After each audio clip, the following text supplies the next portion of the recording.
ನೂತನ ಮುಖ್ಯಮಂತ್ರಿಗಳಾಗಿರುವಂತಹ ಮಾನ್ಯ ಡಿ.ಕೆ. ಶಿವಕುಮಾರ್ ಅವರು ಮುಂದಿನ ಬಾರಿ ರಾಜ್ಯದಲ್ಲಿ ಚುನಾವಣೆಯಲ್ಲಿ ಬಿಜೆಪಿ ಗೆಲುವಿನ ಹಾದಿಯನ್ನ ಸುಲಭ ಮಾಡಿಕೊಡ್ತಾ ಇದ್ದಾರಾ? ಮಾನ್ಯ ಪ್ರಿಯಾಂಕಾ ಖರ್ಗೆಯವರಿಗೆ ಗೃಹ ಖಾತೆಯನ್ನ ನೀಡಿ ಅಂತ ಎಲ್ಲೋ ಒಂದು ಕಡೆ ಲೈಟ್ ಆಗಿ ನಮಗೂನು ಸಂಶಯಗಳು ಕಾಡೋದಕ್ಕೆ ಪ್ರಾರಂಭವಾಗ್ತಾ ಇದ್ದಾವೆ ಇತ್ತೀಚೆಗೆ. ಕಾರಣ ಇಷ್ಟೇ.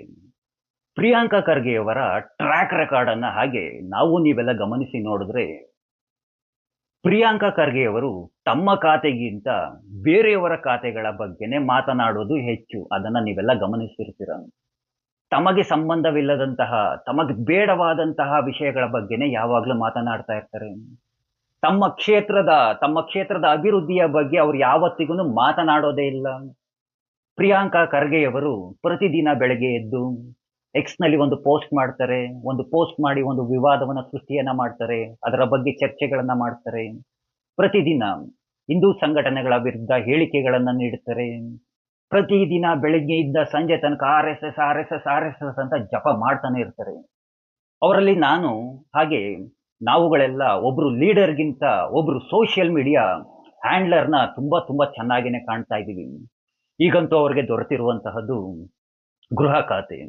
ಅವ್ರಿಗೆ ಗೃಹ ಖಾತೆ ದೊರೆತಾದ್ಮೇಲೆ ಏನ್ ಮಾಡ್ತಾರೆ ಅಂತ ಅದನ್ನ ಏನ್ ಹೇಳ್ಬೇಕಾ ಬಾಯಿ ಬಿಟ್ಟು? ಅವ್ರು ಇನ್ನೇನು ಮಾಡೋದಿಲ್ಲ. ಹಿಂದೂ ಸಂಘಟನೆಗಳನ್ನ, ಹಿಂದೂ ಕಾರ್ಯಕರ್ತರುಗಳನ್ನ ಟಾರ್ಗೆಟ್ ಮಾಡಿಕೊಂಡು ಅವರ ರಾಜಕೀಯ ದ್ವೇಷವನ್ನ ಅಂದ್ರೆ ಹಿಂದೂ ಸಂಘಟನೆಗಳ ವಿರುದ್ಧವಾಗಿ ಕೆಲಸವನ್ನ ಮಾಡುವಂತಹದ್ದು, ಹಿಂದೂ ಕಾರ್ಯಕರ್ತರುಗಳ ವಿರುದ್ಧವಾಗಿ ತಮ್ಮ ದ್ವೇಷವನ್ನ ತೀರಿಸಿಕೊಳ್ಳುವಂತಹದ್ದು, ಈ ರೀತಿಯಾಗಿ ಕೆಲಸವನ್ನ ಅಂದ್ರೆ ರಾಜಕೀಯ ಕೆಲಸವನ್ನ ಮಾಡೋದಕ್ಕೆ ಪ್ರಾರಂಭವನ್ನ ಮಾಡ್ತಾರೆ. ಒಂದು ಮಾತನ್ನ ಸರಿಯಾಗಿ ಪ್ರತಿಯೊಬ್ಬರು ಕಾಂಗ್ರೆಸ್ಸಿಗರು ತಿಳ್ಕೊಳ್ಬೇಕು. ಹಿಂದೂ ಸಮಾಜ ಏನಿದೆ, ಆ ಹಿಂದೂ ಸಮಾಜವನ್ನ ವಿಭಜನೆ ಮಾಡುವಂತಹದ್ದು ತುಂಬಾ ತುಂಬಾ ಸುಲಭ.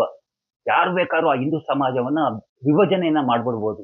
ಜಾತಿಯ ಹೆಸರಿನಲ್ಲಿ ಅಥವಾ ಹಣವನ್ನ ನೀಡಿ ಅಥವಾ ಬೇರೆ ಬೇರೆ ಆಸೆಗಳನ್ನ ತೋರಿಸಿ ಈ ಹಿಂದೂ ಸಮಾಜದ ಮೇಲೆ ನಿರಂತರವಾಗಿ ನಿರಂತರವಾಗಿ ದಾಳಿ ಮಾಡ್ತಾ ಇದ್ರೆ, ಮಾಡಿ ಮಾಡಿ ಮಾಡಿ ನಿರಂತರವಾಗಿ ದಾಳಿ ಮಾಡ್ತಾ ಇದ್ರೆ, ಪಶ್ಚಿಮ ಬಂಗಾಳದಲ್ಲಿ ಏನಾಯ್ತು ಹೇಳಿ? ಪಶ್ಚಿಮ ಬಂಗಾಳದಲ್ಲಿ ಹಿಂದೂಗಳೇ ತಾನೇ ಇದ್ದಿದ್ದು. ಪಶ್ಚಿಮ ಬಂಗಾಳದಲ್ಲಿ ಯಾವ ರೀತಿಯಾಗಿ ಹಿಂದೂಗಳೆಲ್ಲ ಒಗ್ಗಟ್ಟಾಗಿ ಒಂದಾಗಿ ನಿಂತ್ಕೊಂಡ್ರು, ಆ ರೀತಿಯಾಗಿ ಒಂದಾಗಿ ನಿಂತ್ಕೊಂಡ್ರೆ ಕಾಂಗ್ರೆಸ್ ಮನೆ ಕಡೆ ಹೋಗುತ್ತೆ, ಬಿಜೆಪಿ ಅಧಿಕಾರಕ್ಕೆ ಬರುತ್ತೆ. ಪಶ್ಚಿಮ ಬಂಗಾಳದಲ್ಲೂ ಅದೇ ರೀತಿಯಾಗಿ. ಹಾಗಾಗಿ ಹಿಂದೂ ಸಂಘಟನೆಗಳ ಮೇಲೆ, ಹಿಂದೂ ಕಾರ್ಯಕರ್ತರುಗಳ ಮೇಲೆ ನಿರಂತರವಾಗಿ ದಯಮಾಡಿ ದಾಳಿಯನ್ನ ಮಾಡೋದಕ್ಕೆ ಹೋಗ್ಬೇಡಿ.